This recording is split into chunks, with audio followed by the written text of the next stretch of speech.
Hello everyone, Llama 3 here to introduce a new review series that I'll be doing, well, every month. Today I'm going to be reviewing Boruto, Naruto Next Generations, Chapter 10, titled My Story. And before we get into the chapter, I'm just gonna let you guys know some stuff. So Naruto is my favorite manga. Mainly just nostalgia. I became an anime and manga fan because of Naruto. It's the only manga that I have a full, complete collection of. All 72 volumes, the Naruto Gaiden. Yeah, I count that as a full collection, basically. Unless you want to count novels, in which I have 3 of those. Don't really have any intention of getting the others. But yeah, so, Boruto has been kind of a weird thing with me. So I saw Boruto Naruto the movie and loved it. Great movie. But of course, these past 9 months of the Boruto manga have been kind of, well, lame. Because it's just been recapping the movie. But, it's not in motion, doesn't have the music. And it's taken 10 chapters for the art to get good. So it just hasn't been as good as the movie. And once again, I'm fine with recap. But if Boruto, I've calculated this. So if Boruto was, weekly, and like they missed no weeks of chapters, and only took off for holidays from the time it started, we would have been out the recap by like the 2nd or 3rd month, most likely. Assuming like you just take the chapters and cut in half, but whatever. I'm just rambling now. So to get into the chapters, so I'm not going to go through the whole thing because obviously a monthly series, it's much longer. So I'm just going to handle these key points. So this chapter is not fully out of recap. There's still some stuff from the movie, but there's a lot of new stuff and some stuff different from the movie. So let's just talk about a few things. So the chapter begins, at the ending of the fight with Momoshiki, just like in the movie. And, Sasuke is talking to Naruto about how he won this bet. The spirit of a ninja never changes. So, it does that. And then we get into the first major difference. Now, you thought the major difference would be the fact that, Momoshiki has a completely different form in this movie. But along with being a completely different form, we get a little bit more out of Momoshiki after his death. So Momoshiki appears in front of Boruto in like a ghostly-like state, similar to how like when Obito showed up in front of Kakashi to give him the dual Sharingan. It's just like, can I feel your presence, son of man? So Boruto turns around and Momoshiki's sitting on top of these rocks. And Boruto tries to, tell his dad, but it seems that time's frozen around him. No one's moving, no one can see him, no one can hear him, except for Sasuke. They go out of the way to show that Sasuke, while he can't move, he can see what's going on. So continuing on with their conversation, Momoshiki gets all up close and personal on Boruto and says, I can tell that your blood is mixed with those who possess Byakugan. Because, Hinata, who's a Hyuga, is Boruto's mother. And he states that Boruto, your blue eyes of yours, will one day take everything away from you.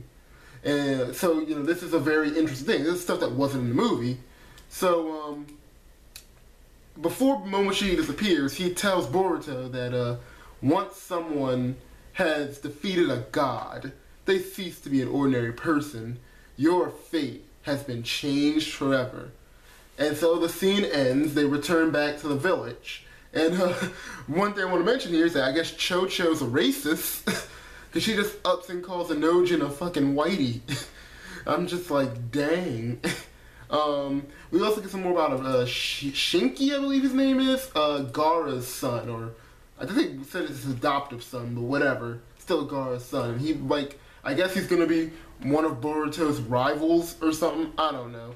So like that, we get back into movie stuff. Team 7, Boruto, Sarada, and Mitsuki, on top of the mountain. We get, before we get to that, we get other stuff from the movie, like, Boruto fist bumping his dad. I don't think they did that cool scene from the movie where Boruto takes a selfie with the 5 Kages, but whatever.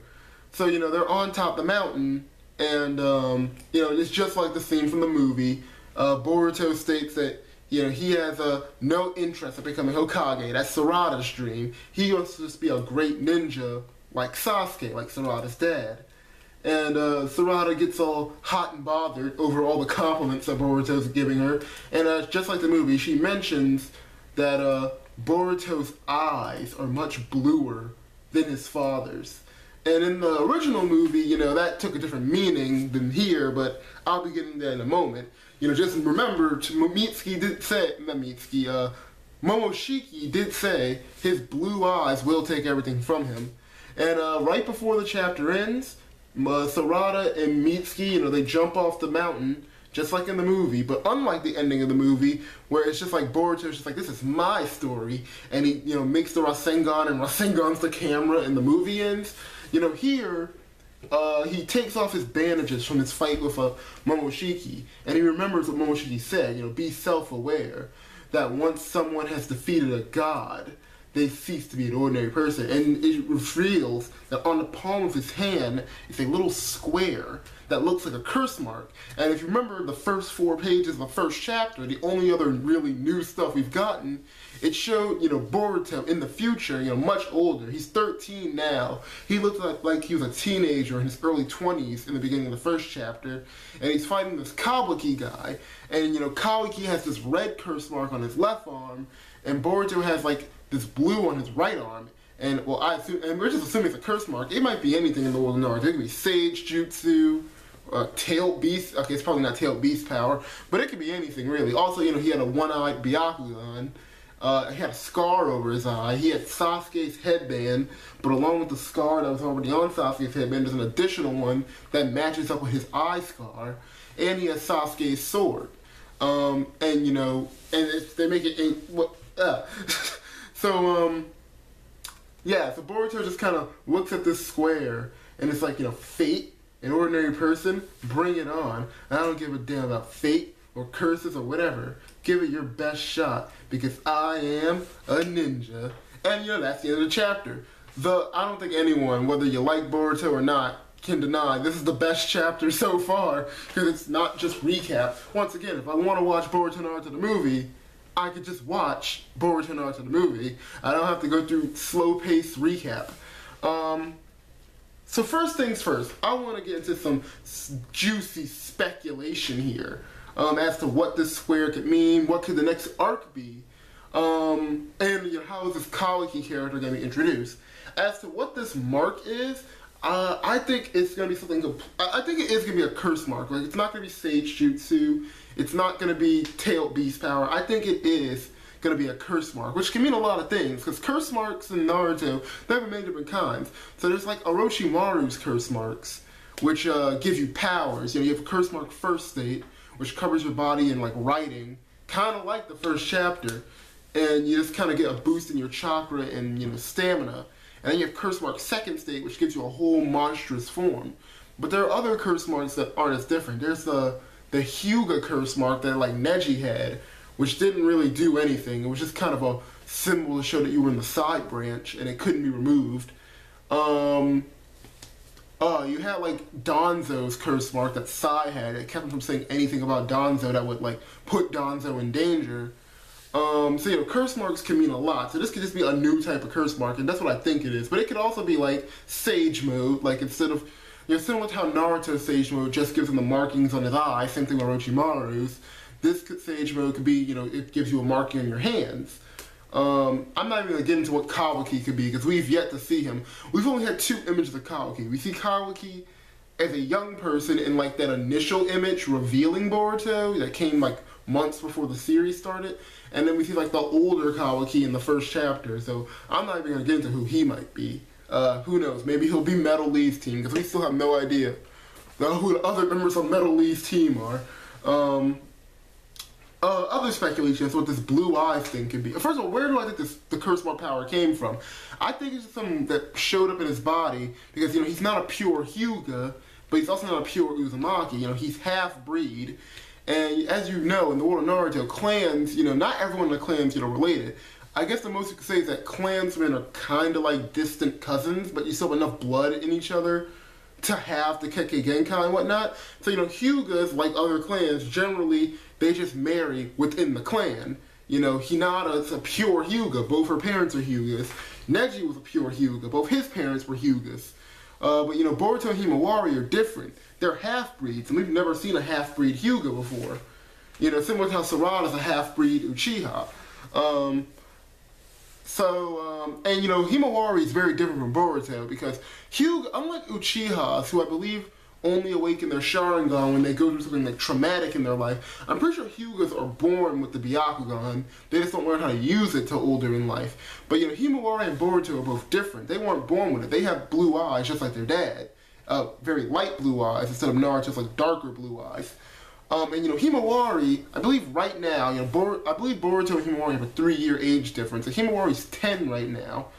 So that means, yeah, she's 10 right now. Boruto's 13. And I believe during the events of that little, you know, side story manga, the day Naruto became Hokage, when Himawari awakens her Byakugan, I believe like Boruto was 10 and Himawari was like 8. Or Boruto, no, 7 she'd have to be. Or Boruto was, you know, 8 and Himawari was 5. All I know is, you know, remember, she, her doll got ripped. And then she awakened the Byakugan, and she beat the heck out of her dad, scared the shit out of her brother, and her dad missed his Hokage initiation ceremony. So, but you know, Boruto, he's gone to the Ninja Academy. He is a genin now. And yet, he's yet to awaken Byakugan, unlike his younger sister, who I don't even think's in the Ninja Academy. So, this whole blue eyes thing could just mean that Boruto can't awaken Byakugan on his own, or, you know, something of the like. So, you know, this can mean a lot of things. As to how he's going to get his Byakugan in the future, that right eye Byakugan, I don't want to put it out there that Hinata might die, because I like Hinata a lot. It ain't going to happen. He could get it from Himawari, but I doubt this manga because going to kill off kids here. You know what? His grandpa's still alive. Could get the Byakugan from him. Hanabi. You can kill Hanabi. I don't care about her. But yeah, next I want to talk about like more differences between the movie, and by differences I don't mean I want to talk about like what, because Kishimoto, he does not have a lot of involvement here in Boruto. Basically, his involvement is that if they want to introduce a new character with a unique design, they show it to Kishimoto first, and they ask him, hey, you know, would this character design work for something like in the Naruto universe? And he says, yay or nay. Or they introduce a new plot point, and it's like, hey, would this plot point work in the world of Naruto? And he tells them, you know, yes, it would, no, it wouldn't. And lastly, if they want to add more like plot and backstory to things that were established in the world of Naruto, like more like this here with Momoshiki, how he like can talk about fate and stuff. As he said, he can see Boruto's fate. That's something new that wasn't in the movie. And they asked him, yay or nay, are you okay with this change? Kishimoto doesn't actually write anything or come up with anything. But you know, as you know, Kishimoto did write Boruto Naruto the movie. And that line about Sarada saying that his eyes are bluer than his dad's, that line was in the movie. And I just want to talk about like what I think Kishimoto intended and what actually happened here with Boruto Naruto Next Generations. So in my opinion, I think that original intention for that line, because Kishimoto actually came out and said it, that the reason, because he created the designs for Boruto and Himawari, and then someone asked him, hey, why doesn't Boruto and Himawari have Byakugan if they're Hyuga, if they have Hyuga blood? And friggin' Kishimoto just said, oh, I forgot. Who knows, maybe if they have a third kid, they'll be born with Byakugan. And of course, it doesn't matter that he forgot, because he later gave Himawari Byakugan in the day Naruto became Hokage special. So, I always just kind of took it that bluer eyes line meant that Kishimoto intended that at some point in the future, either Boruto would awaken Byakugan like his sister, or he would get Tensengan like Tonere. Something like, I really took it that he was going to get Tensengan. Like, I thought that was going to be cool, because I want to know more about Tensengan. That's a very interesting thing that was introduced in Naruto the Last. But in my opinion, you know, this writer, the mangaka of Boruto Naruto Next Generations, what's his name again? The writer, Ukyō Kodachi. Kodachi is taking that and, you know, spinning it. You know, instead of it being an implication that Boruto would just get Byakugan in the future, how would it be an implication of Boruto's fate? You know, a Hyuga that doesn't have Byakugan. You see, it's going to be cool. Other than that, you know, not many differences other than, you know, the added scenes. In terms of the scenes that were still there, they're pretty much the same. You know, Sarada wants to be like Naruto, Boruto wants to be like Sasuke. Mitsuki. Next chapter is probably going to start with that after credit scene. Mitsuki telling them about his dad or mom or whatever you want to call Orochimaru. I actually am wondering, will Mitsuki's whole Sage Mode thing come back? But whatever, I'm talking about Boruto now. And to end off this review, because it's going kind of long now, I just want to talk about how the feel is of Boruto. Boruto so far, just with this one chapter alone, and even with the previous stories we've gotten, the first ever story with Boruto was obviously chapter 700 of Naruto, but then after that we got 7 Fukage and the Scarlet Spring, which was a story focused on Sarada. And then we got Boruto Naruto the movie, and now we're getting to this new chapter, chapter 10 here, which is going to lead into this new story. And I just want to say that, so far, all these things have a very different feel than Naruto. You know, Naruto was a shonen battle manga, you know, so like other shonen battle manga, its pacing was centered around, you know, it was more centered around the fights, and, you know, there was great character development, great story, but it was very, like pretty much all of their shonen manga, things went on a fight-by-fight basis. We got a fight, and now we're going to get some story and some character development, which will lead into another fight, and this other fight will further to progress the characters, which will then lead into this other fight. That's how a general shonen manga works. And there are some exceptions, like series that aren't shonen battle manga, but have a lot of similarities to shonen battle manga, like I would say Tokyo Ghoul. You know, it's not a shonen battle manga, but it does have similarities, being the fact that there are a lot of fights. And My Hero Academia, which is a shonen battle manga, but it's not really on a fight-by-fight basis. It's a much more character-driven story, you know. It's Izuku Midoriya's story that just happens to be centered around him becoming a hero and getting to fight some villains. But like I said, Naruto was more traditional in that sense. But Boruto here, all the stories that have come in the Boruto series, although there have been fights, it really has much more been focused on the characters. Because while I do love the characters of Naruto, I will not, you know, deny, well, not all of them, a lot of these kids, just on who their parentage is, are a lot more interesting than the major, you know, Naruto characters. Boruto is pretty much, he's Naruto if Naruto had both his parents in his life. That's already alone a very interesting premise. Because, you know, Naruto never had parents. That was the whole point of Boruto Naruto the movie, the dynamic between Naruto and Boruto. Naruto never had parents, so he doesn't know how to be a good dad. Meanwhile, Boruto's never not had parents, so he can't really understand how his dad feels. And so Sarada, you know, she, unlike Sasuke, her whole life, she's had both her parents, but while her mom's always been there, her dad's a deadbeat who's never been around. That's interesting. Mitsuki, his dad is basically a terrorist, and he was born in a freaking test tube. That's really interesting. And you know, the other side characters aren't all that interesting. Like, we don't know much about Metal Lee.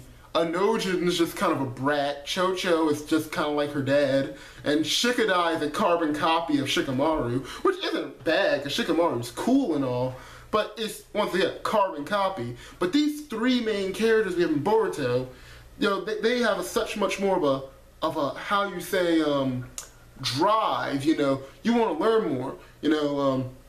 Scarlet Spring, you know, there were cool fights in that. The fights with all the Shins and you know, Sasuke fighting Shin with his cool Mangekyo abilities, that was cool. But most of Scarlet Spring was centered around Sarada's relationship with her parents. She awakened her Sharingan because she just had so much emotional turmoil about her dad. And he had Boruto Naruto the movie. You know, once again, the fights in that were cool, but unlike Naruto, which would have shown much more of the Chunin exams, they kind of just, they didn't show a lot of the fights in the Chunin exams. The fights were used to develop Boruto's character. And, you know, there was and some of my favorite scenes of Boruto Naruto the movie was him interacting with Naruto and them being developed. Naruto learning how to be a dad, Boruto learning how to accept his dad, you know, Boruto learning how to not be a cheating asshole and becoming a general good person. So in my opinion, I think, you know, in this chapter 2, once again, mostly focused on story and character. So I think that's going to be a thing about Boruto. It's, you know, it can't be exactly like Naruto. It's monthly. So, and just on the fact that it's only once a month instead of once a week, it can't be as fast-paced as other mangas. It has to be a slower pace. Look at Attack on Titan for that. Attack on Titan is a great manga, but it's a very slow-paced manga. And, you know, character, and when something is slower paced, you can have more time for character, really.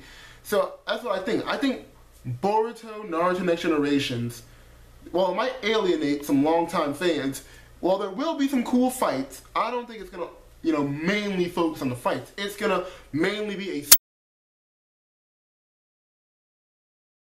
study. That's a wrong way to put it. It's like My Hero Academia, kind of. Izuku in My Hero Academia started off as just a kid who had everything going against him, and now his story focused on him becoming a great hero.